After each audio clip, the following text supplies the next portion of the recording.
Happy Wisdom Wednesday, everybody. Happy Holy Week. Today I'm going to share with you a little bit of a story time that'll hopefully help us to bring our focus where it should be this Holy Week. So many of you know that I've been a teacher for the past few years, but not everybody knows exactly how that job came about for me, and it's really kind of an incredible story. I was in my senior year of college during spring break. I was coming up on the time where I'm kind of wondering, like, am I gonna get job interviews? Am I gonna have a job next year? Or am I gonna just be searching for work? Like, what's gonna happen? And over my spring break, an old priest friend of mine called me and said, I'd like you to come in and I'd like to talk about your future. Here I am thinking maybe he's gonna ask me to play for like a 5 o'clock mass. He had asked me in the past if I was interested in doing that, but I couldn't at that time because I was playing in college at their mass. So I go in there thinking very casually he's gonna ask me to play at a mass or something. And when I go in, he says, so we created a job specifically for you, and we're only offering it to you to be a religion teacher, a music teacher in the school, and to help us with some of the music at mass on Sundays in the parish. And I was blown away by this. It was incredible. Who would have thought that that was what was coming? I certainly didn't expect it going in there. Now, the best part of this story is that prior to this, my parents and I had been praying a 30-day novena to St. Joseph. And we were praying it that God send me the perfect job for me, the perfect job through St. Joseph. And on the 30th day of that novena was when I went in to meet with this priest. So boom, as soon as we finished that devoted prayer, God answered that prayer and he gave me this perfect job for me. And I've been there for the past almost 3 full years now. This is my 3rd year that I was teaching. And I've seen myself grow so much in that time, in my confidence, in my ability to evangelize to people, to preach about my faith, being that I was doing that every day with middle school age kids for the past 3 years. And just my ability to teach and to be confident in my faith and to grow in my faith, that I'm able to share it with other people. But this year I was feeling kind of stuck in a rut a little bit. I was feeling that teaching was not really fully using all of my gifts. I found myself being more stressed and not really enjoying the job as much.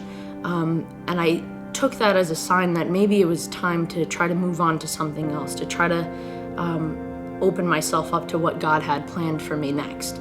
So without any plans, now this is very unlike me. I'm the type of person that likes to know what's gonna happen, plan what's gonna happen, be sure of what's going on, and like be in control of everything. But at this point, this year, I decide this is not where God wants me anymore. The time I've spent here has been great, but it's time for me to move on to something else. So without having any plans of anything that I'm gonna do in the future, I just go in and I say, I just wanna let you know that I'm not gonna teach next year. I'm gonna be leaving as of June. June will be the end of my teaching. Not having any plan, not saying, oh, like I have another teaching job lined up, or oh, I have this other job that I'm gonna do. I had no plans. I was going in blind, but I was going in completely trusting in God. And there's something so freeing about that, even for somebody who loves control like I do, to say, God has taken care of me for all this time. What's gonna stop him from taking care of me right now? So just letting go of that control and completely trusting in God and his goodness and his intentions for me.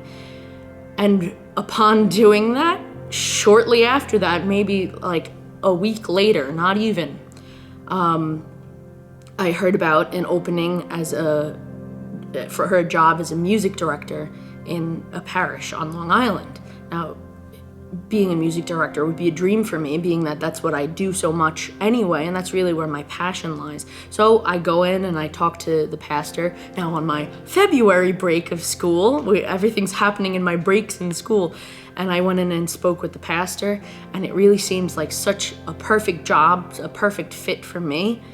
And again, it's kind of not, I'm not in competition really with anybody.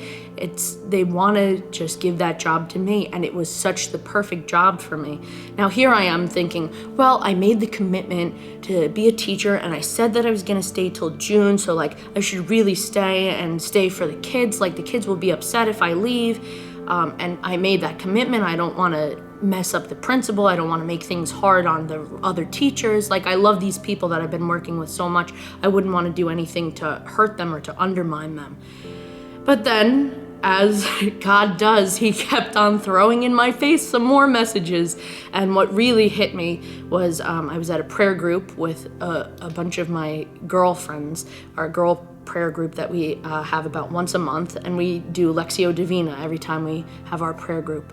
And the Lectio Divina that was selected for this time was the passage about Jesus calling the first apostles who were out fishing, doing their work, and he called them to follow him, this strange man they had never met before, they had never seen before, they never heard anything about before.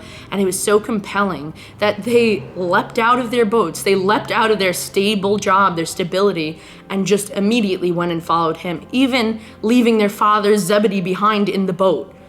Now, here I am trying to think, oh, well, that's what I'm doing. I'm kind of going out into the unknown and I'm gonna change jobs. But in my heart, I knew that was kind of the message telling me, you need to make the jump immediately. You need to do it now. So after praying about this and really coming to terms with this, and again, letting go of my control and trusting that God had things in control, I said, all right, whatever you want of me, Lord, I'm gonna try this. I'm gonna go in. I went in and I spoke to my principal and I told her I got this amazing job opportunity and I'd like to start as soon as possible. So whenever you could find a replacement for me, I can then work full time there. So of course she was sad to see me go, but being the wonderful supportive principal that she was, she's more interested in what's great for me. So she was sad to see me go, but happy to see me doing something that is more fulfilling for me. So she said she would try to find somebody to replace me. So going forward then, I'm here working as a teacher full-time, but I'm also starting now this full-time job as a music director with Holy Week very fast approaching. The craziest time of the year for a music director, for sure. So I'm trying to do 2 full-time jobs at once. I'm slowly losing my sanity. I'm kind of going insane. She's doing everything she can to try to find somebody to replace me, but it's just nothing is working out. They're having a really hard time, especially with the position I was in. It's hard to find somebody who will teach music and religion. And even at this point, it was hard to just find somebody to teach religion. So I'm praying, please, please find me a replacement at least before Holy Week so that I can have some time to prepare for Holy Week properly, to do this job the best I can, and to lead the parishioners in worship at this new parish.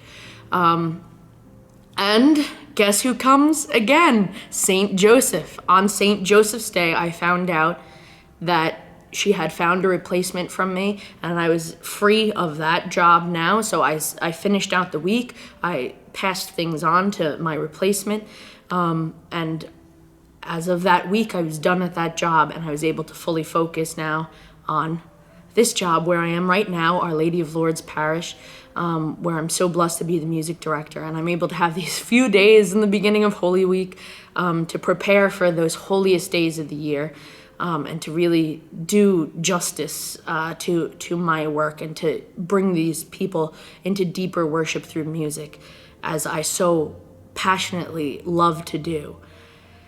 I think this is a great message going into Holy Week, into these holiest days of the year, because it's so often that we have our own plan, we have our own agendas, that we want to do what we want to do. But that's not always what God is calling us to do. That's not always what's best for us.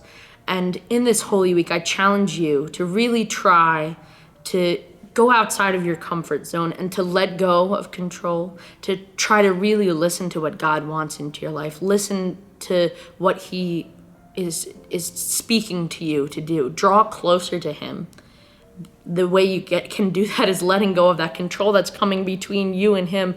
letting go of that so you can draw closer to his heart this Holy Week, and to really listen to what he wants of you, and to give up control and just trust in him, because beautiful things come out of it. I've seen it myself. I was skeptical at first, but look at the graces that I've received from investing my full trust in God and my full trust in his plan for me and his providence. It's been so good. So I want that same goodness for each of you. So I challenge you to really try that in this holiest of weeks. Draw closer to him in these intimate masses that we're going to go to on Holy Thursday, on Good Friday, on Easter. Walk that walk with him. Let's dine with him on Holy Thursday. Let's die with him on Good Friday. Offer that sacrifice so that we're able to rise with him and find that glory of all the goodness that he has for us at Easter. If we want to rise with him, we have to go through some of the suffering. We have to go through some of the thy will be done moments as he did. So I challenge you to really focus on letting go, trusting in God, and saying thy will be done this week. And I hope you all have such a beautiful Holy Week. This is my favorite time of the year, as I'm sure it's many of yours as well. Really enter into the sacraments this week, enter into the masses, and try to draw as close as you can to that heart of Jesus so you can really hear what he's calling to you to do. God bless you and happy Holy Week.